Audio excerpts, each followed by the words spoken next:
Ese veterano. Relato de Arthur Conan Doyle.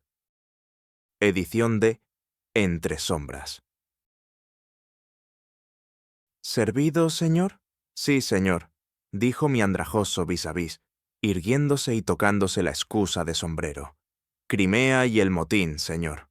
¿Qué brazo? Pregunté perezosamente. Artillería real montada. Gracias, señor. Lo tomo caliente con azúcar. Fue un placer encontrar a alguien que hablara inglés entre aquellas áridas montañas galesas, y aún más placentero encontrar a alguien con algo de qué hablar.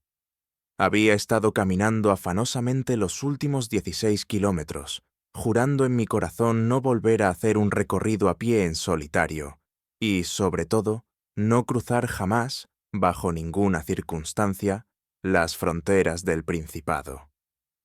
Mis opiniones sobre el celta original, sus modales, costumbres y, sobre todo, su lengua, eran demasiado contundentes para expresarlas en una sociedad decente. La pasión dominante de mi vida parecía haberse convertido en un odio profundo y absorbente hacia Jones, Davis, Morris y todas las demás ramas del gran tronco cimbro. Ahora, sin embargo, sentado a mi gusto en la pequeña posada de Langerod, con un vaso de ponche humeante junto al codo y la pipa entre los dientes, me inclinaba a tener una visión más optimista de los hombres y las cosas. Tal vez fue ese espíritu de reconciliación lo que me indujo a dirigirme al espantapájaros curtido por el clima que tenía frente a mí. O tal vez fue que su rostro decidido y su figura esbelta y musculosa atrajeron mi curiosidad. No parece que te haya ido mucho mejor por ello, comenté. Es esto, señor, es esto, respondió, tocando su vaso con la cucharilla. Habría tenido mis 7 chelines diarios, como sargento mayor retirado, de no ser por esto. Uno tras otro los he perdido. Mis insignias, mi paga por buen servicio y mi pensión, hasta que no tuvieron nada más que quitarme, y me dejaron a la deriva en el mundo, a los 49 años. Fui herido una vez en las trincheras y otra en Delhi, y esto es lo que obtuve a cambio, solo por no poder dejar de beber. ¿No estará usted harto de tabaco? Gracias, señor. Es usted el primer caballero que conozco con tantas frecuencias diarias. ¿Sebastopol? Dios te bendiga. Lo conozco tan bien como este pueblo. Puede que hayas leído sobre él, pero te lo puedo explicar en un par de segundos. Este guardabarros representa el ataque francés, ¿sabes? Y este atizador representa las líneas rusas. Aquí está el mamelón frente a los franceses y el redán frente a los ingleses. Esta escupidera representa el puerto de Balaclava. Ahí están las canteras a medio camino entre los rusos y nosotros. Y aquí está la colina de Cathcart. Y esta es la batería de 24 cañones. En esa serví hacia el final de la guerra. Lo ve todo ahora, ¿verdad, señor? Más o menos, respondí dubitativamente. El enemigo controlaba esas canteras al principio, y las fortaleció con trincheras y fosos de fusileros por todas partes. Era una terrible espina en nuestro costado, pues no se podía asomar la nariz en nuestras posiciones avanzadas, pero una bala de las canteras la atravesaría. Así que, al final, el general no aguantó más, así que cavamos una trinchera de cobertura hasta que estuvimos a 100 yardas de ellos, y luego esperamos a que oscureciera. Finalmente, tuvimos nuestra oportunidad, y 500 hombres se reunieron discretamente a cubierto. Cuando se dio la orden, corrieron hacia las canteras a toda velocidad, saltaron al suelo y comenzaron a acribillar a bayonetas a todo hombre que encontraron. No hubo ni un solo disparo de nuestro lado, señor, pero todo se hizo con la mayor discreción posible. Los rusos se mantuvieron firmes. Siempre lo hacían, y hubo algún que otro tira y afloja antes de que los despejáramos. Hasta el final no se dieron la vuelta, y nuestros compañeros tuvieron que sacarlos del lugar con horcas como si fueran cerchas, de heno. Era el 30º que se enfrentó esa noche. Había un joven teniente en ese cuerpo, no recuerdo su nombre, pero era terrible para el combate. No tenía más de 19 años, pero era tan alto como usted, señor, y mucho más corpulento.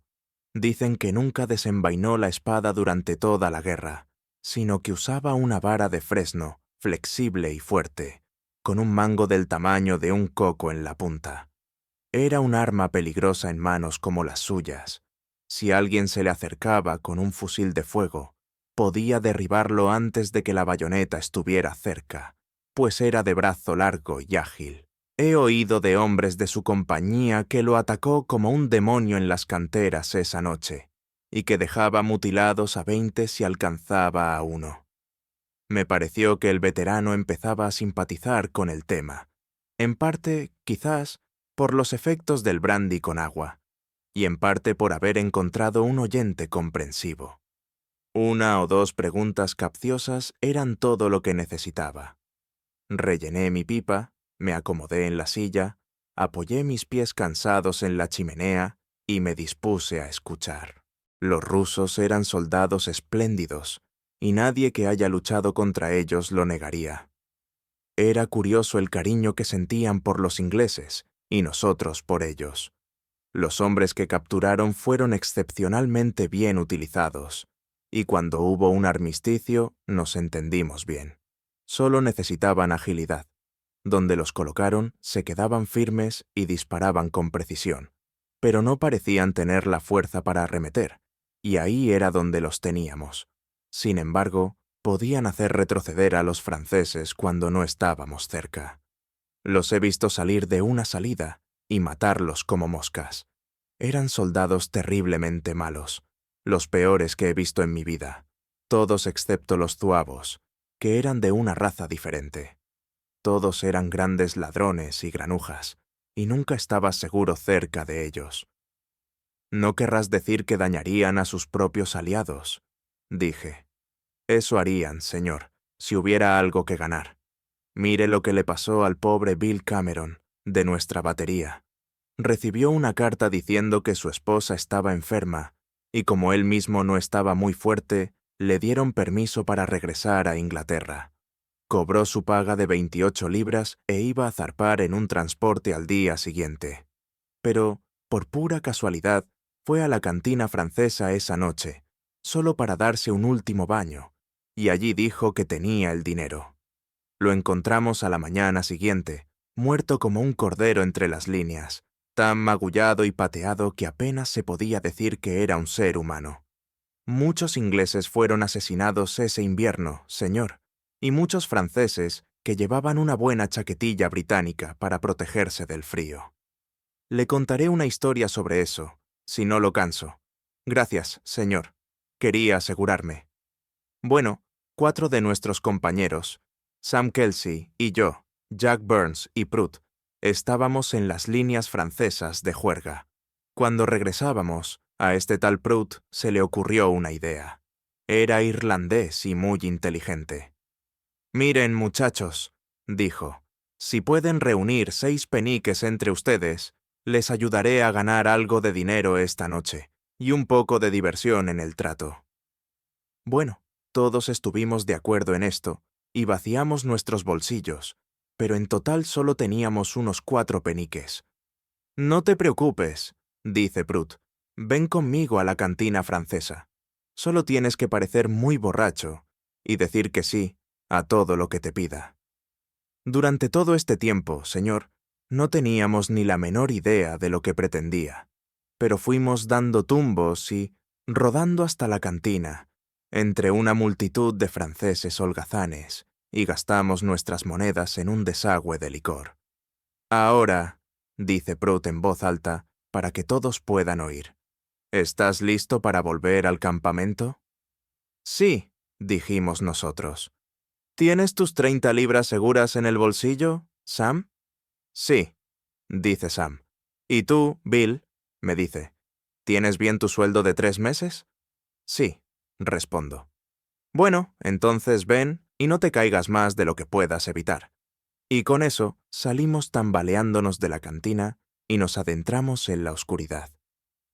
En ese momento teníamos una idea bastante clara de lo que buscaba. pero cuando ya estábamos fuera de la vista de todos, se detuvo y nos lo explicó. Seguro que nos siguen después de lo que hemos dicho, y sería raro que entre los 4 no lográramos vencerlos. Llevan el dinero en bolsitas colgadas del cuello, y solo hay que cortar la cuerda. Bueno, seguimos avanzando a trompicones, fingiendo estar muy borrachos para tener la ventaja de una sorpresa, pero no vimos a nadie.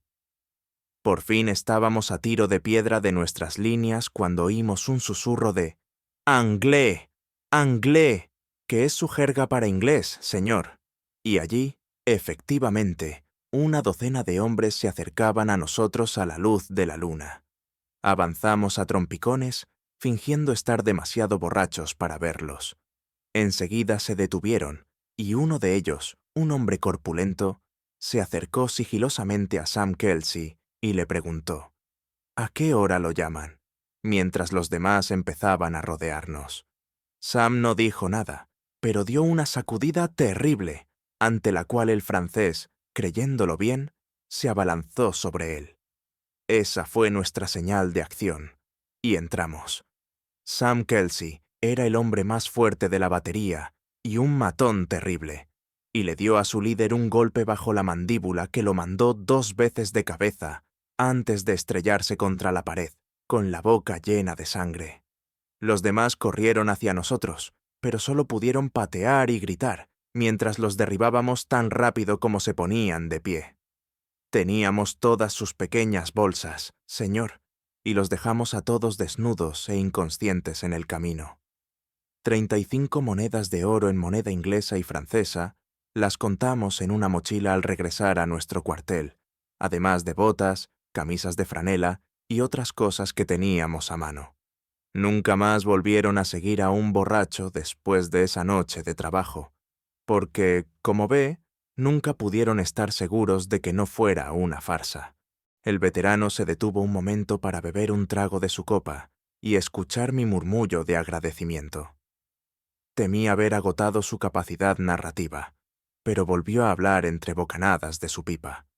Sam Kelsey, de quien hablé, era un hombre excelente, pero su hermano Joe lo era aún más, aunque un poco bribón en su época, como muchos otros. Cuando estuve destinado en Gibraltar después de la guerra, Joe Kelsey trabajaba en las fortificaciones como convicto, tras haber sido enviado fuera de Inglaterra por alguna pequeña partida. Era conocido por ser un hombre audaz y decidido, y los capataces lo vigilaban de cerca por miedo a que intentara escaparse. Un día, mientras trabajaba en la orilla del río, vio que una cesta vacía bajaba flotando. Probablemente había llegado con vino para el comedor de oficiales. Agarró la cesta, le sacó el fondo y la escondió entre los juncos. A la mañana siguiente, estábamos desayunando cuando entró corriendo uno de los guardias y gritó, «Vamos, chicos, el 5 de picas está en la mano».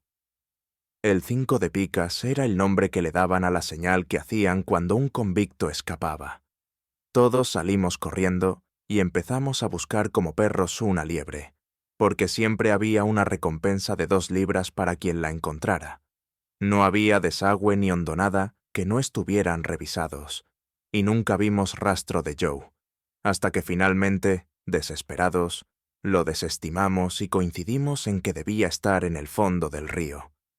Esa tarde estaba de guardia en las murallas, y por casualidad vi un viejo cesto que flotaba a media milla de la orilla. En ese momento no le di importancia, pero un cuarto de hora después volví a ver el mismo objeto. Lo miré con asombro. «Mira», le dije al centinela del muro, «esa cesta se aleja cada vez más hacia la costa española. Qué lástima que se mueva contra viento y marea y contra toda ley natural». «¡Tonterías!», dice. «Siempre hay un remolino extraño en los estrechos». Bueno, esto no me satisfizo en absoluto, así que me acerqué al capitán Morgan, de nuestra batería, que estaba fumando su cigarro, y lo saludé y le conté lo del cesto. Se fue y regresó en un minuto con un catalejo, y echó un vistazo. «¡Dios mío!», exclama. «¿Qué brazos asoman del cesto? Ah, seguro que es ese granuja que escapó esta mañana. que le hagan la señal al buque de guerra. Lo izamos y, en pocos minutos, 2 botes persiguieron al convicto. Si hubiéramos dejado las cosas como estaban, Joe habría sido atrapado sin duda, pues nunca supo que lo habían descubierto, y se lo tomaba con calma, pues era un nadador excepcionalmente bueno. Pero el capitán Morgan dice: simplemente gira este cañón de 32 libras y dispararemos a su lado para mostrarle que lo vemos y detenerlo. Girábamos el cañón, señor, y el capitán miró por la mira y disparó. Jamás se vio un disparo más maravilloso. Toda la multitud que estaba en las murallas lanzó un grito a toda voz. Dio en la parte superior del cesto y lo hizo volar por los aires, así que nos aseguramos de que el hombre muriera. Cuando la espuma de las salpicaduras se disipó, seguía allí, dirigiéndose con todas sus fuerzas hacia la costa española. Fue una carrera reñida entre él y los botes, y el timonel lo agarró con un bichero mientras trepaba a tierra, pero allí estaba, y pudimos verlo bailar y burlarse de los hombres del buque de guerra. Hubo una ovación, señor, cuando lo vimos sano y salvo, pues un tipo tan valiente merece ser libre, haya hecho lo que haya hecho. Se le ve cansado. Quizás haya dado un largo paseo. Quizás sea mejor que descanse un poco. Esta observación, aunque desinteresada, fue corroborada por la manera lastimera en que mi compañero miró los 2 vasos vacíos, como si fuera evidente que la velada había llegado a su fin. «No es frecuente», murmuró, «que un pobre viejo soldado como yo encuentre a un caballero tan sociable y libre como su señoría». No hace falta decir que después de eso no tuve más alternativa que tocar el timbre y pedir una segunda edición del brandy con agua. «Estabas hablando de los rusos», continuó, «y te dije que eran excelentes soldados. Algunos de sus fusileros eran tan buenos tiradores como cualquier otro. Disculpe, ese catalejo es suyo, señor, y el otro es mío. Nuestros tiradores solían colocar 4 sacos de arena, uno a cada lado, uno al frente y uno transversal en la parte superior, para cubrirlos por completo. Luego, verá, disparaban por la pequeña ranura entre el saco de adelante y el de arriba, quizá de no más de 5 centímetros de ancho. No me lo creerá, pero he visto a 500 metros de distancia las balas zumbando a través de las estrechas ranuras, tan densas como abejas. He visto a 6 hombres derribados en media hora en una de estas trampas de arena, como las llamábamos, todos ellos alcanzados en el ojo, pues era lo único que se veía. Hay una historia que me recuerda y que podría interesarles. Había un ruso que tenía un arenero propio, justo enfrente de nuestras trincheras. Nunca vi a nadie tan perseverante como ese hombre. Temprano por la mañana, se marchaba y se quedaba allí hasta el anochecer, llevándose la comida al arenero. Parecía disfrutarlo mucho, y como era un tirador muy bueno, y nunca nos dejaba darle muchas oportunidades, no era muy popular en las trincheras avanzadas. A muchos buenos hombres los envió a la gloria. Se volvió tan molesto que le lanzábamos proyectiles de vez en cuando, pero no le importaban más que si hubieran sido naranjas. Un día me encontraba en las trincheras cuando llegó el coronel Mancor del 48, un tirador espléndido y un gran deportista. Un grupo con un sargento estaba trabajando, y justo cuando el coronel subía, uno de ellos cayó con una bala en la cabeza. «¡Buen tiro! ¿Quién disparó eso?», exclama el coronel, levantando el monóculo. «El hombre está en el foso de tiro a la izquierda, señor», responde el sargento. «Nunca vi un disparo más preciso», dice el coronel. «Solo apareció un momento, y no habría aparecido entonces, solo que el borde de la trinchera está un poco desgastado. ¿Dispara así a menudo?». «Es un hombre terriblemente peligroso», responde el sargento. «Mata más que todos los cañones del Redán». «Ahora, mayor», dice el coronel, volviéndose hacia otro oficial que estaba con él. «¿Cuáles son las probabilidades de que no lo elimine?». «¿En cuánto tiempo?». En 10 minutos. 2-1 en ponis te doy, dice el mayor. Digamos 3 y es una ganga. 3-1 en ponis, respondió el mayor, y la apuesta quedó hecha. Era un gran hombre midiendo la pólvora, era el coronel, y siempre vaciaba un cartucho y lo volvía a llenar según su gusto. Tardó casi la mitad de su tiempo en cargar el arma del sargento para complacerlo. Finalmente lo hizo bien, y el catalejo se enroscó perfectamente en su ojo. Ahora, muchachos, dijo, simplemente empujen al pobre Smith aquí, sobre la trinchera. Está bastante muerto, y otra herida no le hará ninguna diferencia. Los hombres comenzaron a levantar el cuerpo, y el coronel se quedó de pie, a unos 20 metros de distancia, asomándose al borde con ojos de lince.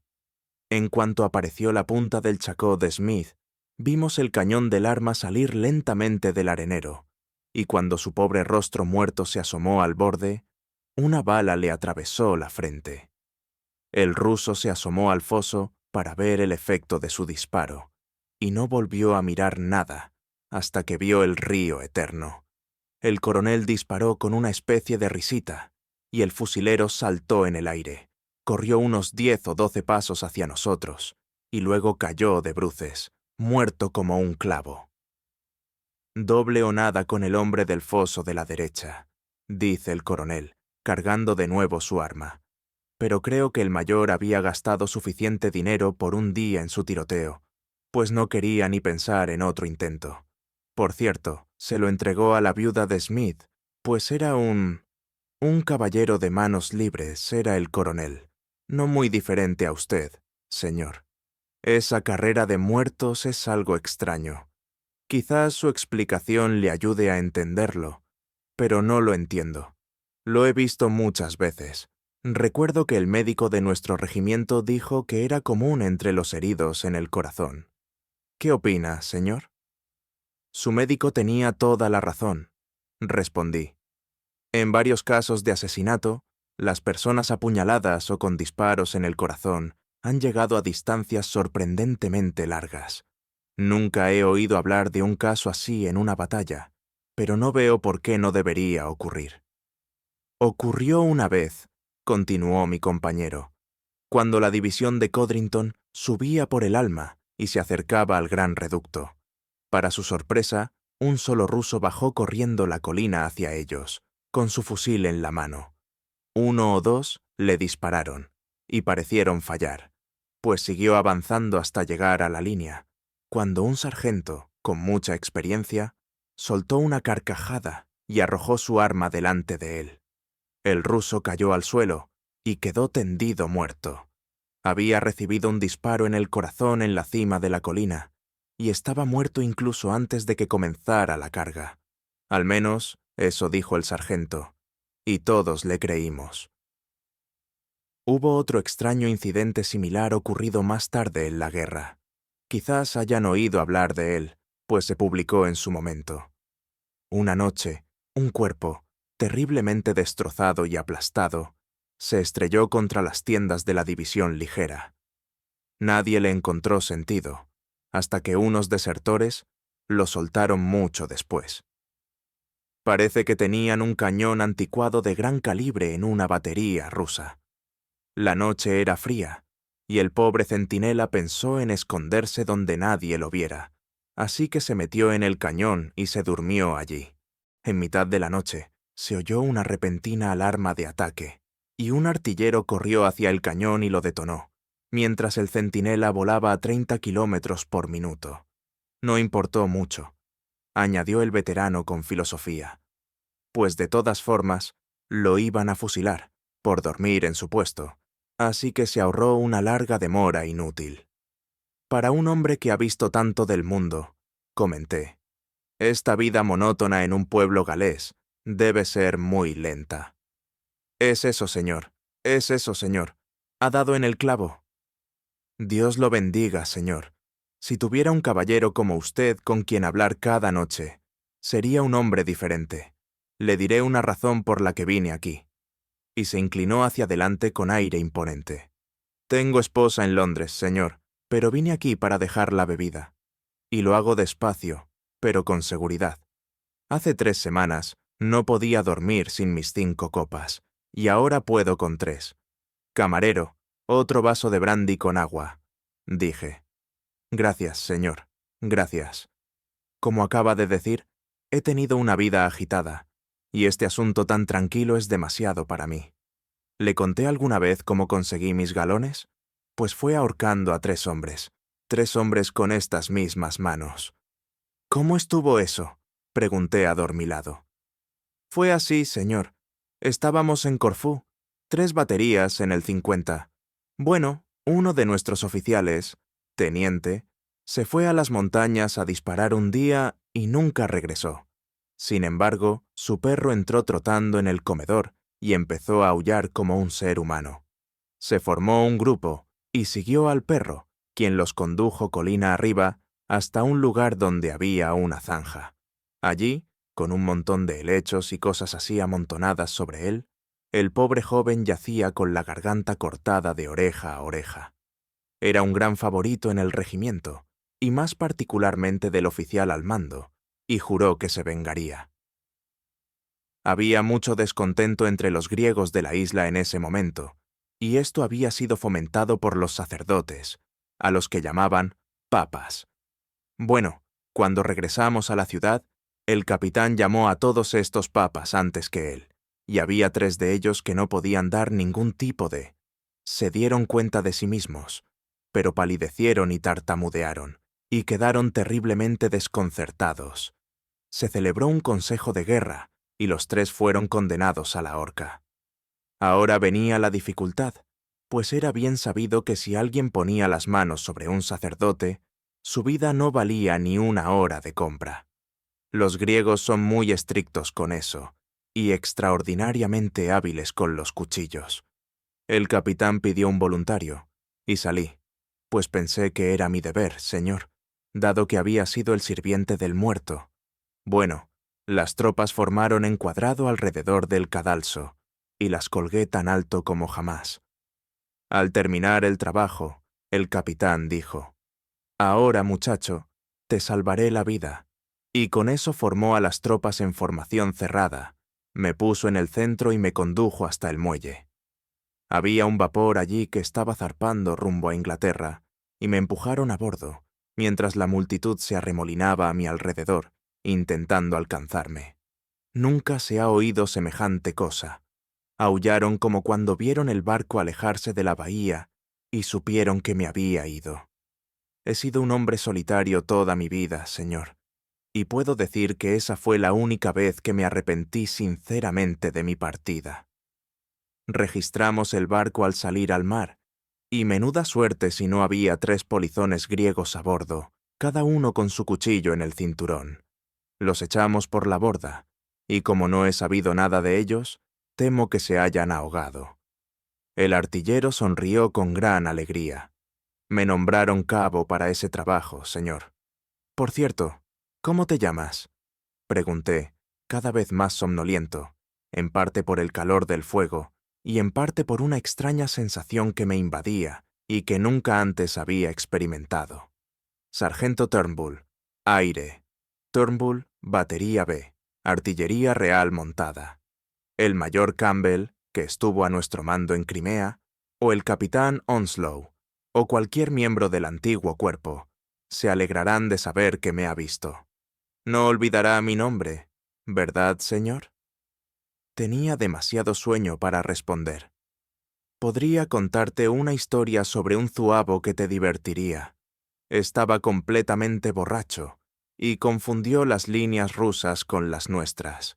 Estaban cenando en el mamelón cuando pasó junto al centinela con la mayor serenidad posible. Prisionero, Salta, coronel, libre. Cuando recuperé la conciencia, me encontré tumbado frente al fuego, con la vela a punto de arder.